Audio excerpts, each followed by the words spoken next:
Magandang umaga po sa inyo, Pinoy Horror Tambayan. Tawagin ninyo na lang po akong Lisa. Gusto kong ibahagi ang isang karanasan ko noong high school pa po ako. Nangungupahan kami noon sa isang lumang apartment sa may Sampaloc.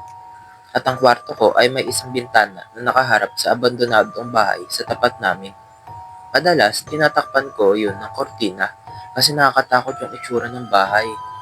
Isang madaling araw, nagising ako dahil parang may narinig akong kaluskos sa labas.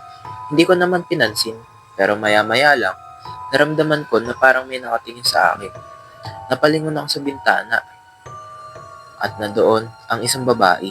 Nakasilip siya mula sa abandonadong bahay at siya ay nakatitig sa akin. Putlang-putla siya, mahaba ang buhok, nakalugay at nakadamit ng puti. Pero ang pinaka nakakatakot, ngumiti siya, isang malapad, pilit na ngiti na parang hindi tao. Napakapit ako sa unan ko at ako ay hindi makagalaw. Hanggang sa dahan-dahan siyang umatras at nawala sa dilim. Kinabukasan, kinausap ko ang landlord namin. Sabi niya, dati raw may nakatira sa bahay na iyon. Isang dalagang bigla na lang daw nawala.